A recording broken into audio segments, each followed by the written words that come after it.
Assalamualaikum warahmatullahi wabarakatuh. Halo semuanya, pada kesempatan kali ini kami dari kelompok 12 akan membahas satu topik penting dalam dunia pendidikan Islam modern, yaitu konsep integrasi interkoneksi dan bentuk-bentuk integrasi. Nah, topik ini tuh sangat penting karena di masa sekarang namanya ilmu agama sama ilmu umum itu banyak dipisah. Padahal seharusnya bisa saling mendukung buat jadi satu kesatuan yang padu.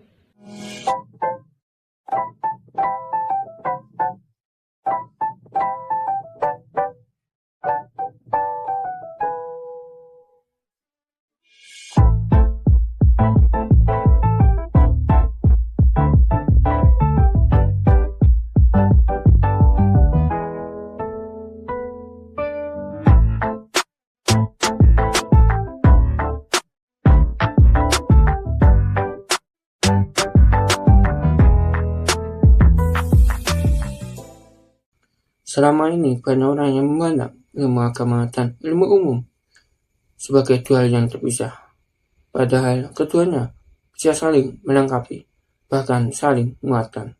Dari sinilah muncul konsep integrasi interkoneksi keilmuan. Upaya menghubungkan ilmu agama dan sains agar tidak berjalan sendiri-sendiri. Secara sederhana, interkoneksi itu menghubungkan, integrasi itu menyatukan, dan integrasi interkoneksi keilmuan menghubungkan dan menyatukan ilmu agama serta ilmu umum, bahkan tidak mencampur aduk, melainkan menghasilkan keduanya bersinergi. Seperti dua puzzle yang berbeda bentuk, tapi ketika disatukan, menghasilkan gambar yang lebih lengkap. Lalu yang selanjutnya yaitu latar belakang adanya konsep integrasi interkoneksi dan bentuk-bentuk integrasi. Ada 3 hal alasan mengapa konsep ini muncul. Yang pertama yaitu dikotomi pendidikan. Ilmu agama dan sains lama dianggap tidak bisa menyatu. Ini membuat cara berpikir seseorang tidak bisa digabungkan atau terpisah di antara keduanya. Lalu yang kedua yaitu krisis moral. Pendidikan yang hanya fokus pada aspek kognitif saja membuat karakter dan moral seseorang itu kurang terbentuk. Lalu yang terakhir, yang ketiga, yaitu krisis global. Masalah seperti lingkungan, sosial, dan teknologi perlu pendekatan yang lebih menyeluruh, tidak hanya dari ilmu agama dan sains saja, tapi diperlukan juga ilmu umum. Lalu yang selanjutnya yaitu tujuan integrasi dan interkoneksi. Nah, apa saja tujuan dari integrasi dan interkoneksi? Yang pertama yaitu menyelaraskan ajaran Islam dengan perkembangan sains modern.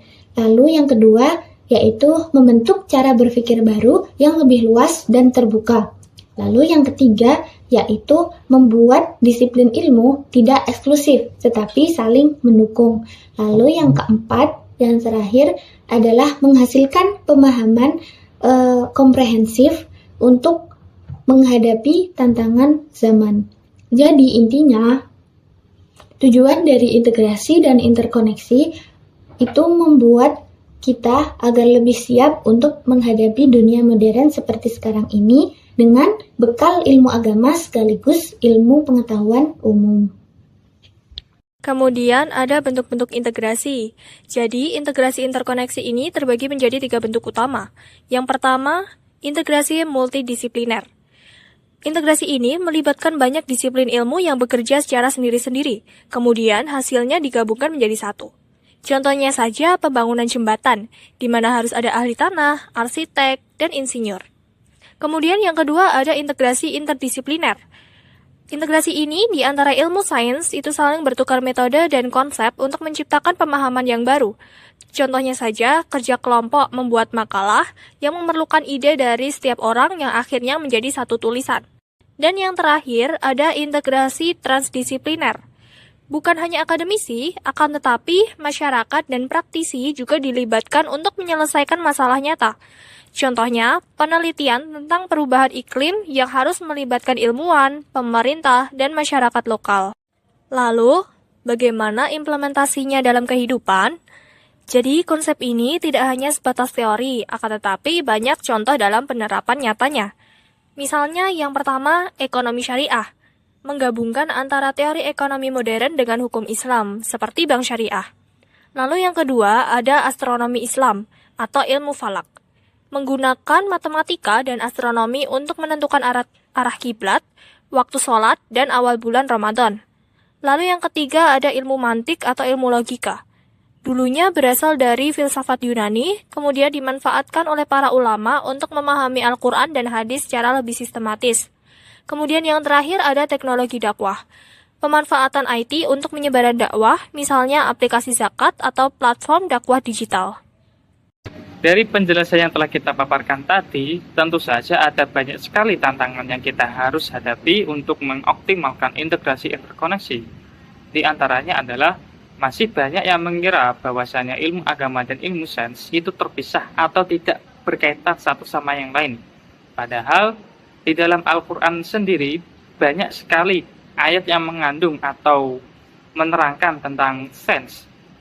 Contohnya adalah ayat yang menerangkan tentang terciptanya manusia, terciptanya bumi dan langit, serta tentang proses terjadinya hujan. Nah, dari ayat-ayat Al-Quran tersebut bisa kita amati bahwasanya ilmu agama dan ilmu sains itu terikat satu sama yang lain. Kemudian minimnya pendidik yang mampu menguasai dua bidang keilmuan. Padahal pendidik adalah peran utama atau peran yang paling penting dalam menyalurkan keilmuannya kepada murid-muridnya. Nah, dari tantangan-tantangan tersebut, solusi apa yang bisa kita tawarkan untuk menjawab tantangan-tantangan itu? Solusinya adalah kita harus sadar, kita harus berbuka pikiran, membuka mindset kita bahwasanya ilmu itu tidak terpisah antara ilmu agama dan ilmu sains. Dengan cara apa? Dengan cara kita mengamati, kita belajar, dan kita membaca tentang ilmu integrasi interkoneksi. Sehingga pemikiran kita bisa terbuka dan kita bisa mendapatkan pemahaman yang lebih utuh untuk menjawab persoalan-persoalan manusia pada masa era modern saat ini. Kesimpulannya, integrasi interkoneksi adalah upaya untuk membantu ilmu agama dan ilmu sains berjalan berdampingan. Dengan adanya integrasi interkoneksi ini membantu manusia untuk memahami pemahaman yang lebih utuh. Ilmu tidak lagi berjalan sendiri-sendiri, akan tetapi saling melengkapi dan berdampingan untuk menjawab persoalan modern manusia pada saat ini. Demikian pembahasan mengenai integrasi interkoneksi ilmuwan.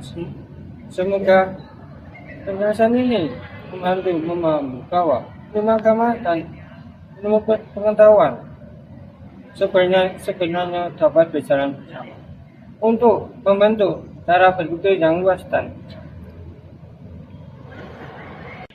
Cukup sekian dari kelompok 12. Semoga yang disampaikan dapat bermanfaat dan dapat menambah wawasan bagi kita semua. Cukup sekian. Wassalamualaikum warahmatullahi wabarakatuh.